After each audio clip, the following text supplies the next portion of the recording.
Good morning. Jennifer, I want to thank you for reading from Joel Goldsmith, one of my favorite mentors. After my near-death experience, that's the only author I could read for about 3 months, and I read 23 of his books. Wow. So he was an amazing man. Before I begin, I want to acknowledge somebody very special in the audience today. It's my aunt, who has moved from Winnipeg last year, and this is the first time in a New Thought church. It's the first time she's hearing her niece speak. So I want to especially welcome my auntie in the front row here.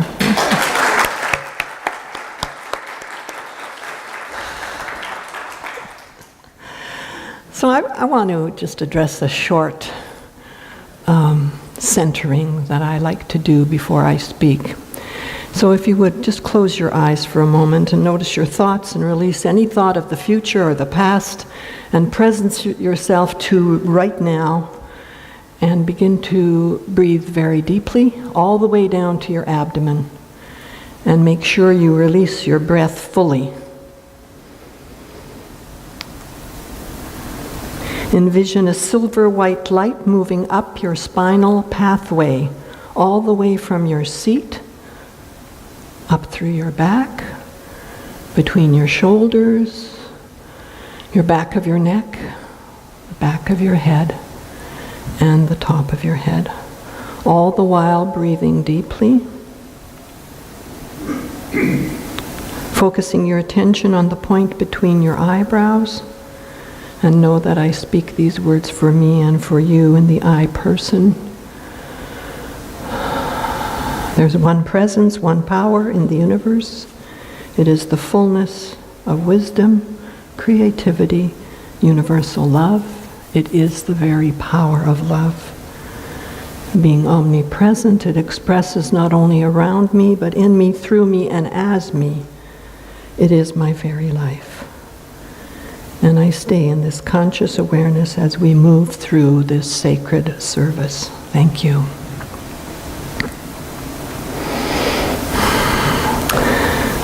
As was addressed earlier, my topic this morning is letting go, releasing in love. And you've probably heard about the 12 spiritual powers or inheritances or faculties that we all have. And this one of releasing and letting go is very much dovetails will and willingness, which is about intention and choice. We could also say this is about renouncing, eliminating, and purifying. So, my purpose is threefold this morning. Letting go affects every area of our life: physical, mental, emotional, and spiritual. That's my first point. Number 2, I want to address clutter. Not only clutter of things, there's other clutter too. Emotional clutter and spiritual clutter. And number 3, my topic is releasing in love, not with love. And I'll be a little clearer on that a little later. So it's easiest to start first with the physical. Can you imagine if you inhaled a big breath and never let it go? We'd be in trouble. Can you imagine if you ate and ate and ate and ate and ate and you never eliminated? We'd be in trouble too. So they all dovetail, but I want to concentrate right now on letting go of things in the spiritual realm. And I want to make a distinction between old-time religion and spirituality. So many people these days are turning away from old-time religion, and they're saying, well, I'm not religious, but I'm spiritual. Well, we're all spiritual beings because we're made in the image of God, of course. But I want to give you some distinctions. Old-time religion scares people with fear. They control with guilt and blame and shame. There's needs for special rites and ceremonies to connect with God and to be saved. Sometimes they speak of punishment. Sometimes they discourage questioning. They do not embrace thinking for yourself. It's about we will tell you what to think, and there's very much denial. Spirituality, on the other hand, teaches that fear and love cannot coexist. It teaches that we're guiltless, that we're blameless, and that we shouldn't feel shame. It teaches a very important point, that we are immersed in God. Now, if you think about that, we say God is omniscient, omnipresent, omnipotent. What does omnipresence mean? It means everywhere. Therefore, we don't speak about being with God. We are immersed in God if it is truly omnipresent. So that is what true, healthy spirituality teaches, that we're immersed in God and we can never be separate, and ceremonies and rites remind us of this. And only the consequences, not about punishment, but knowing that there's a body-mind connection and the law of cause and effect. And there are consequences. It encourages questioning and discussion. It teaches us how to think and how the mind works. This center is a science of mind center. It's a center for spiritual living.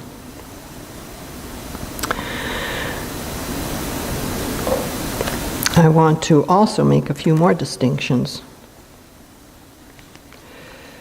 Religious is outward focus. It's about what we do. It challenges us to a standard of behavior. It primarily addresses the realm of duality and positionality. It can be sectarian, and it can divide people into conflicting groups. Just look at what is happening in many places all over the world. It's comprised of concrete dogma, and it is man-made. Spirituality, on the other hand, is inward directed. It's about who we really are.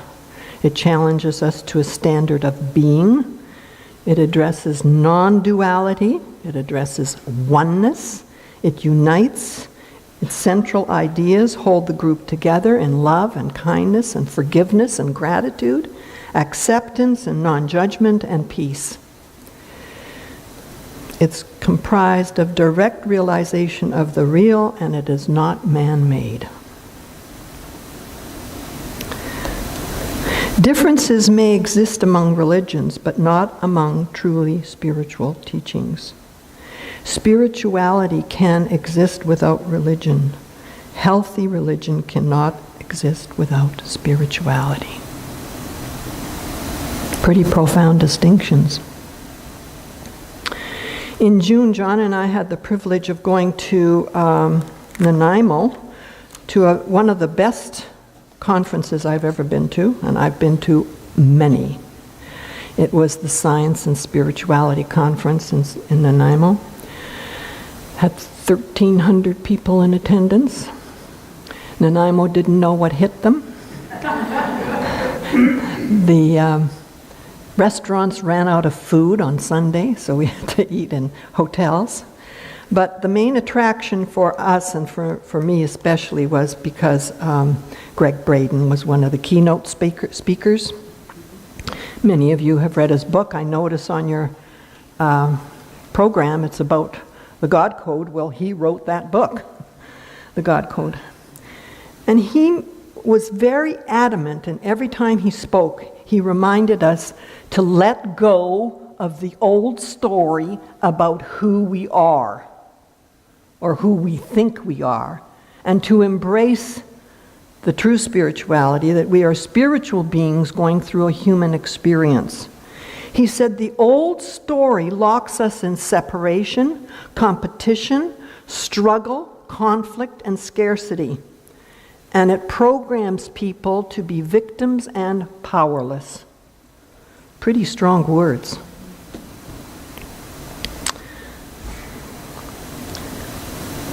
So I'm inviting you to relinquish all and any way that we treat ourselves lovelessly. Whether it's with the body, whether it's the mind, or in our spiritual realm. And if you think you can't change, you're addicted to it, and you're giving your power away. I had a friend many years ago in Alberta. We used to attend some seminars together, and she was raised, I won't mention the religion, but I think some of you will know when I speak a little bit about her.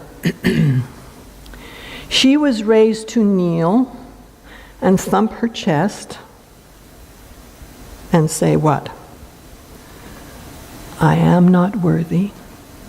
I am not worthy. I am not worthy. It took her a long, long time to start to love herself.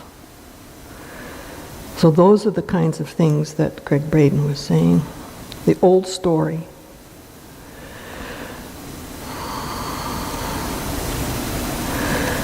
So I want to move on to clutter. And I will start with physical things.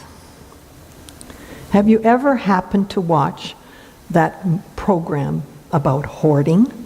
I know I was flipping channels one time and I thought, what the Sam heck is this? And it was about hoarding. Some people are such hoarders that they can't even walk through their house. They have a narrow file like that. But any type of clutter, you know, if you have a drawer or a closet or sometimes your car, you know, you walk by it and there's this little niggling in your consciousness that says, I'm going to get around to that sometime. Yeah, I'm going to do that sometime. And you know how you feel when you do that. You know, when you're walking past, and, oh yeah. But the interesting thing is, when you get in there, what do? Sometimes you make more of a mess first, you know, getting it all out, and then organizing. The old saying goes, if you don't love it, need it, use it, it's clutter. And does it serve a purpose? Many years ago, by a very profound mentor of mine, taught the different urges that people have, and he made the statement that hoarding is an indication of self-preservation, the self-preservation urge, and underneath that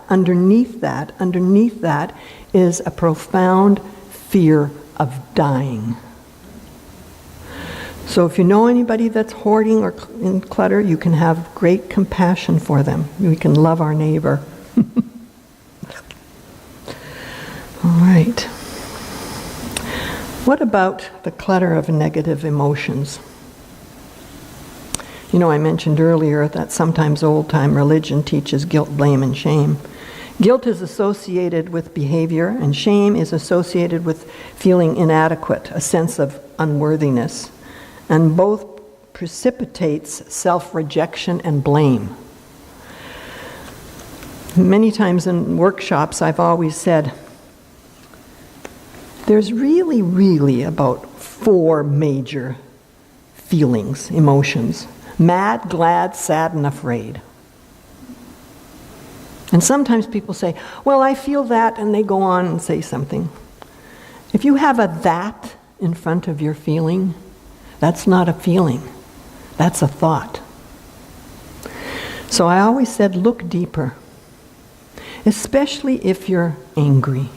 Well, let me digress a moment. We were visiting in Alberta a little while ago, and visiting an old friend of mine that I had married them 30 years ago, and his wife said, you know, Gail, Jack needs your advice about his son because things aren't going well. So Jack said, I'm so PO'd with him, pardon the expression. And he went on and on and on. And a little while later, as we were chatting about other things, Jack said, "I never get angry." And I said, "Jack, what was this about your son?" You know. So, okay, so sometimes we get a little ticked. What's under that? What's under our anger? If we're really willing to tell the truth, there's hurt. We're hurting about something. And if we're really willing to look deeper, there's something under the hurt.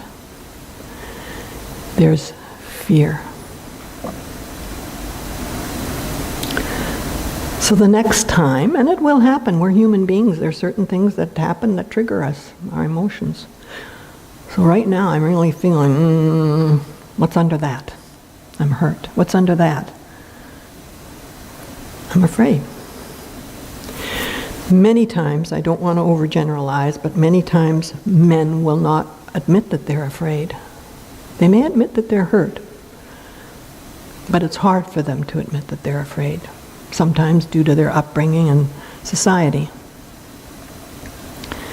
To stay angry is a way to resist the feeling that you're hurt and not admitting that you're fearful. What about the clutter of unforgiveness? In Prosperity Workshop, you know, you can't have prosperity unless you're forgiving.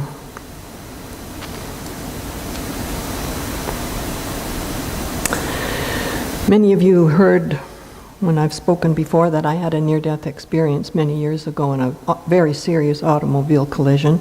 I won't go into it now, but I did recover. I wasn't expected to live the night. And I had this thought about the drunken driver in a 3/4-ton truck that came through a red light into my door at 60 miles an hour. He was a so-and-so. I had unforgiveness. And we had a court case over that. That went on and on and on and on, and discovery after discovery. We had witnesses, just kept on and on. So I went down to California to a very, very, very intense workshop. And part of the intense workshop was an afternoon of forgiveness. And I forgave that.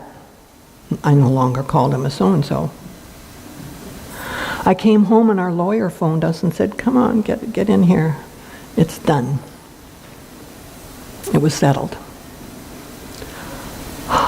What do you think kept it in place?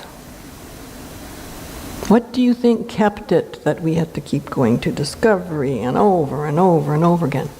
Moi, me, with my unforgiveness. It can have great ramifications in your life. The clutter of resentment. You need to forgive others if you're feeling resentful. The clutter of regret. I like to say, live life with no regrets. You need to forgive yourself if you have regrets.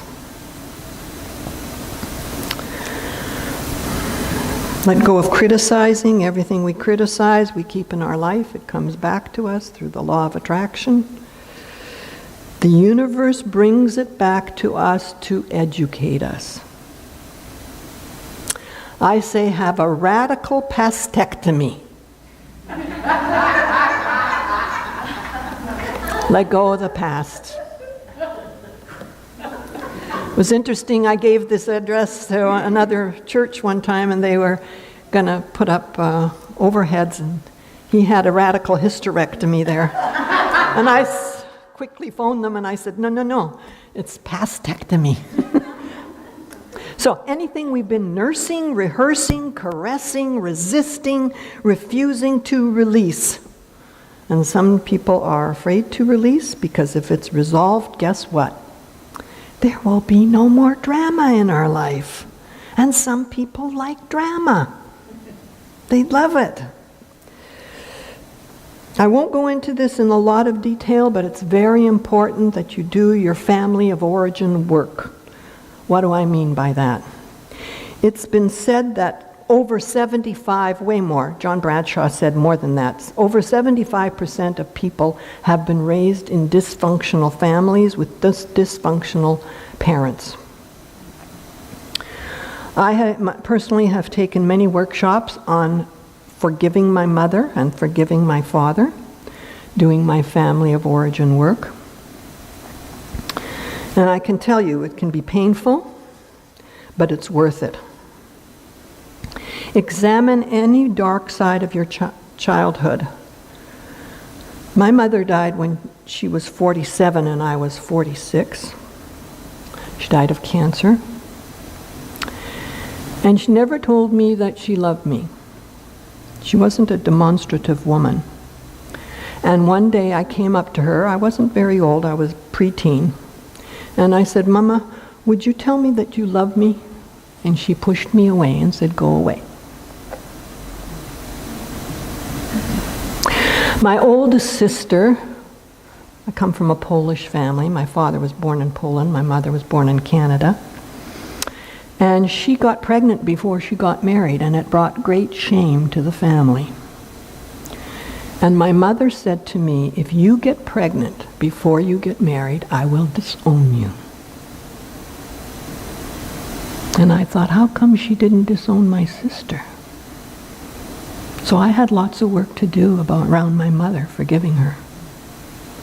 And my father, he died when he was 59 and I was 19. He was an alcoholic, died from cancer and cirrhosis of the liver.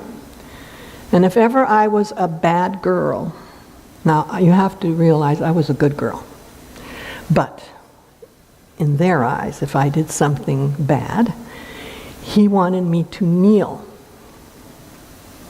And I had to kneel as long as he went away and came back and think about how bad I was.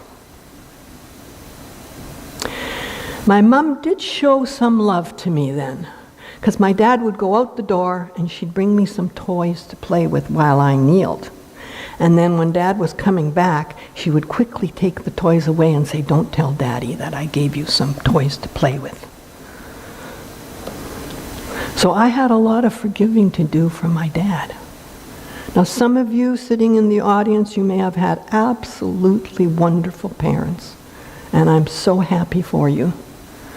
Some of you have had things done to you or worse than I have shared. But I'm here to tell you that you can be released from that. You can release it and you can let it go and you can be free. John Bradshaw used to teach workshops called Finishing Business with Mother and Father, Where Are You? I actually took that workshop with him, and then I bought his tapes and I facilitated it at the center that I had, that I'm retired from. I facilitated it every year, both of them, for about 10 years. And I can't tell you the healings that happened in those workshops. Men would start to cry, and they were changed and different afterwards. They were softer. Time to take a big breath for me. I want to address a little bit about letting go of past relationships. One of the best authors about relationships that I've run across is Barbara DeAngelis. And she talks about the stages of recovery. She says, when you're separating or parting, it takes 2 weeks to 2 months to complete with that. And then the adjustment and the adapting period is 2 months to 6 months. The healing is 6 months to a year. And the recovery and breakthrough is 1 to 2 years. I know many people, they complete with a relationship, and before you know it, they're in another relationship really quickly. Now, this isn't when just a relationship has gone afoul and bad. It's when somebody dies, too. I was a widow for 5 years before I met John. I was really complete with Norman, my husband, that had died. So I'm getting to the third point, finally. Just remember, when we release something, God is preparing a superior alternative.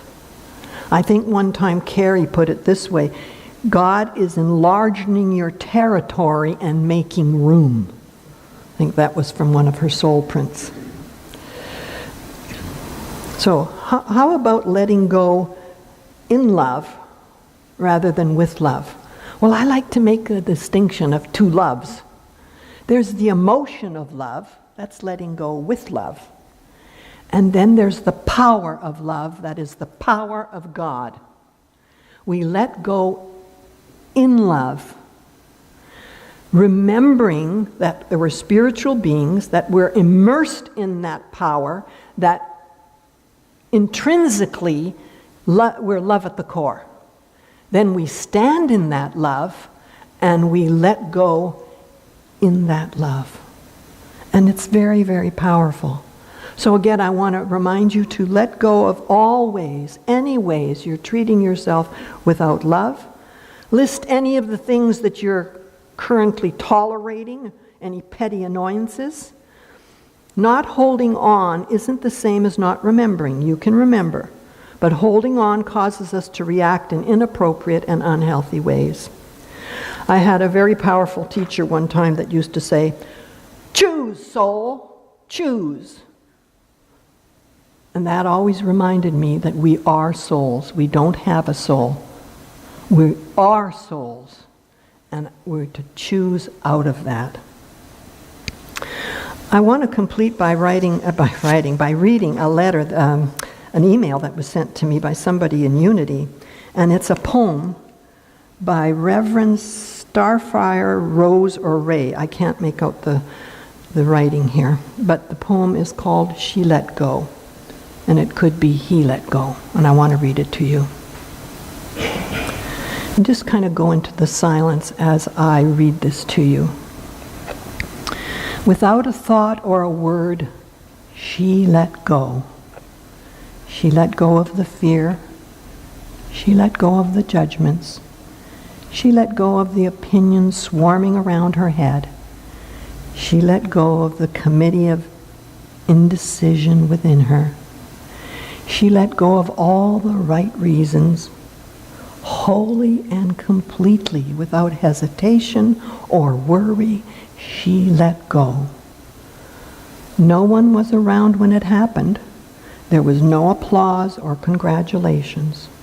No one thanked her or praised her. No one noticed a thing. Like a leaf falling from the tree, she just let go. There was no effort. There was no struggle. It wasn't good and it wasn't bad. It was just what it was. In the space of letting go, she let it all be, and a small smile came over her face, and a light breeze blew through her, and the sun and the moon shone forever. I want to thank you for having me here today. You're a blessing to me. God's presence and power within me acknowledges and salutes God's presence and power in each and every one of you. Namaste.